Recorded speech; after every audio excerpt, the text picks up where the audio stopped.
Le master de sciences chirurgicales a été créé en 1986 par le professeur Huguier, avec la complicité de Madame Simone Veil, et l'objectif de former de jeunes chirurgiens à la recherche, aux techniques contemporaines de la recherche, et de permettre une immersion du monde chirurgical dans le monde de la recherche, et d'ouvrir aussi le monde de la recherche aux problématiques de la chirurgie.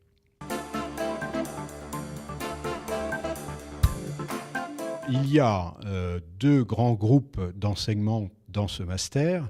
Il y a d'abord ce que l'on appelle un tronc commun, qui est pour nous extrêmement important parce qu'il réunit dans un amphithéâtre tous les étudiants du master. Et tous les étudiants, ça veut dire, en régime de croisière, 90 à 100 étudiants par an.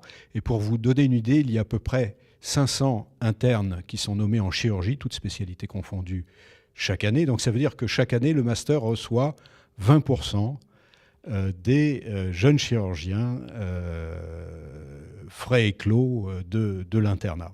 Donc c'est un véritable phénomène de génération, et ce tronc commun a pour vocation de les réunir, de leur donner bien sûr un enseignement, mais surtout peut-être qu'ils puissent se connaître les uns les autres. Le master de sciences chirurgicales connaît 3 parcours. L'un s'appelle 3R et est dirigé par le professeur Martineau, que nous allons entendre tout à l'heure. L'autre est un parcours de neurosciences et va être prochainement dirigé par notre collègue, que vous allez entendre également, et l'est actuellement par le professeur Emery, neurochirurgien à Caen. Et le parcours de cancérologie est dirigé depuis cette année par 2 jeunes recrues, dont Clarisse Evenot, qui est une ancienne lauréate. La Fondation de l'Avenir a été créée en 1987. C'est intéressant puisque c'est quasiment contemporain de la création du master, qui à l'époque était un DEA, et la Fondation de l'Avenir a été créée pour soutenir la recherche chirurgicale.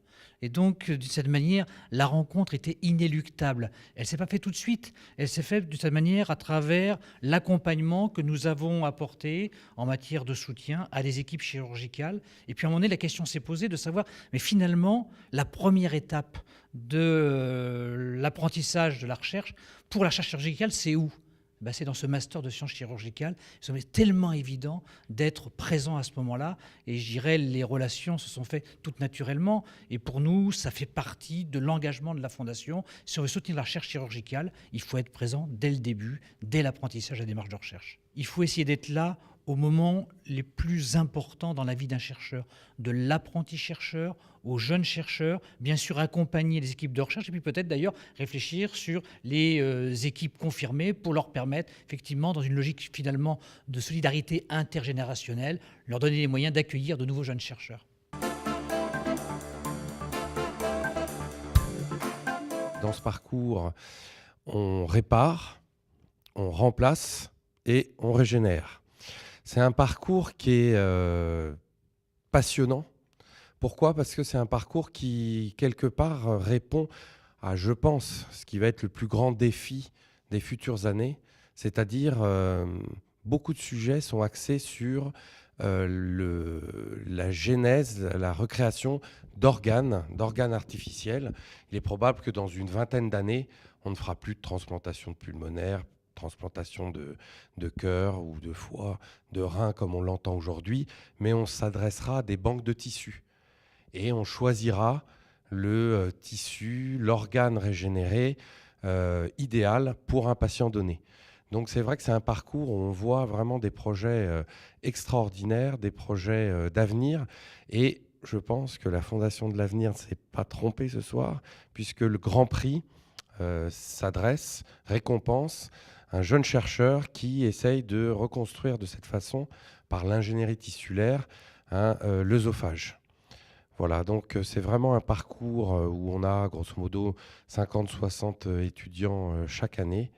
Et alors bon, il n'y a pas que ça, hein, aussi il y a des sujets qui essayent de trouver des développements, par exemple dans l'apprentissage de la chirurgie, l'apprentissage numérique.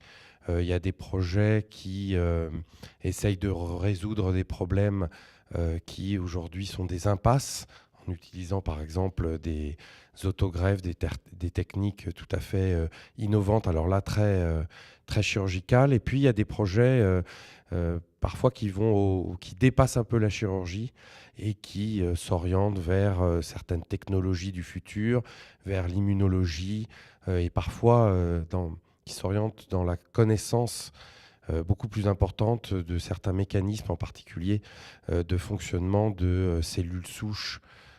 C'est vrai que c'est un grand défi aussi de l'avenir. Donc on remercie la Fondation de l'Avenir. C'est vrai que recevoir un prix, souvent, ça fait plaisir. Ça nous renvoie sans doute aux premières années. Quand on était à l'école, on recevait des images. Il doit y avoir quelque chose qui active certains mécanismes de ce type-là. Je trouve que c'est très très important, très original. Et puis, comme l'a dit Eric tout à l'heure, c'est vrai que la chirurgie, on l'a vu il n'y a pas si longtemps avec des événements dramatiques, doit vraiment être au cœur et est au cœur de la société. Tu l'as dit tout à l'heure, c'est vrai que les chirurgiens sont en général plutôt bien vus, mais ils sont rarement récompensés. Et c'est vrai que la Fondation, à travers ses prix, récompense des jeunes, et on l'a vu avec Clarisse par exemple, des jeunes qui demain joueront probablement des rôles essentiels.